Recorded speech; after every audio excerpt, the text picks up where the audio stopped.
not do much with them, and I thought, I feel like I could do something interesting with these songs, and it was a challenge, and I like a challenge. Yeah, and so how many Lennon tunes are on the CD?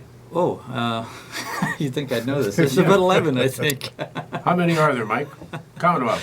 There's one original. I think there's 11. You want to bring Preet back? Yeah, really. Some financial assistance here. Somebody knows math. It's a rough dozen of Beatles. A rough dozen, but one is not a Lennon tune. One's an original.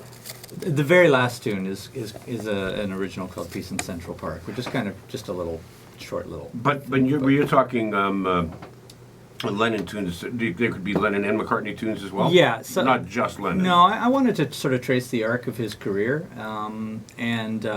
so we kind of started in the mid-'60s. Frankly, I kind of started from the point where his writing became a little more personal, and so I decided not to really do the kind of loves, she loves you type things, and just start from where he's just talking about more personal things, and right up to, Beautiful Boy from his last record. So. And so there's about half Beatles tunes and half Lennon tunes. But I didn't think it'd be right to not do the Beatles stuff. But you didn't include any Yoko Ono. I think she gets a writing credit on something. Is that right? Yeah. Because that was one Karma? of Maybe that was Instant Karma, yeah. Yeah, that was one of Ted's favorite was Yoko. I met Yoko. What'd she say? She speaks very, very softly. Does she? Yes, and she's tiny. You could take her home in your pocket. Right in your pocket. I tried to do that. Security got really mad. Right. She was very nice. She would have started screaming. She had an art exhibit. And I don't want to take this time away from Michael, but she had an art exhibit down at I think it was down at the AGO, and peculiar. That's at least that. Like one of the rooms that you went into, one of the exhibits was a toilet. That's it. Oh, okay. That's it. A toilet. Right. Okay. You know what I'm saying? Yeah, but yeah, anyway, yeah. I digress. You didn't put any money down on it. No, I didn't. I would like to meet her. I would love to get her feedback on this record. But. Yeah. Do you think if you sent it to her, you would?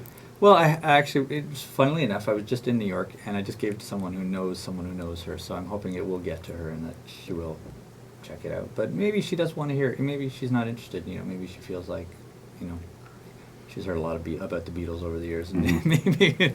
But how did you come up with the concept? You got to take each one of these songs apart and come up with something different. Right. And this must have taxed the mind to a certain extent. It did a little bit, yeah. It helped to have different singers on the record, and that was one of the reasons why there's 5 singers on the record, and part of the reason I did that was I wanted to avoid the does so and so sound like John Lennon or not sound like John Lennon. I figured by having multiple voices we kind of sort of take that worry out of it, and then I started thinking about what to do behind certain singers, and certainly like that last tune with Elizabeth Shepherd, there's something really cool about her voice, and I like the idea of taking very tunes that are usually quite considered masculine, I'm the Walrus or Working Class Hero, and putting them into a female voice.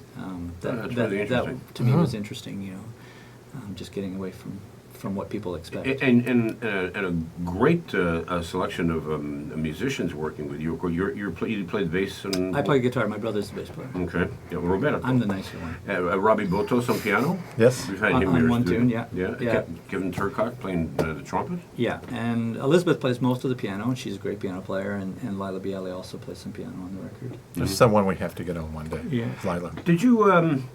not do the same thing with Bruce Cockburn? I did a Bruce Cockburn record in 2000, but it was all instrumental. I didn't have any singing on it, so I took the opposite approach. Where it was just take the vocals out and see what the tunes sound like, without him. Did you get any feedback from him? He plays on the record. Yeah, he played on one tune, and so he at least likes one song. Yeah, he likes one song, and I try to be a little humble, but I've been delighted that many times in interviews he said it's his favorite cover of a Bruce Cockburn song. That's great. Yeah, he's been really supportive. So. Yeah. So this is a great concept, and I think that it introduces people who may not know of in this case John Lennon, maybe a new generation or a generation that sort of bypassed the Beatles. I guess there were a handful of people who didn't pay attention. And suddenly now gets a totally different perspective.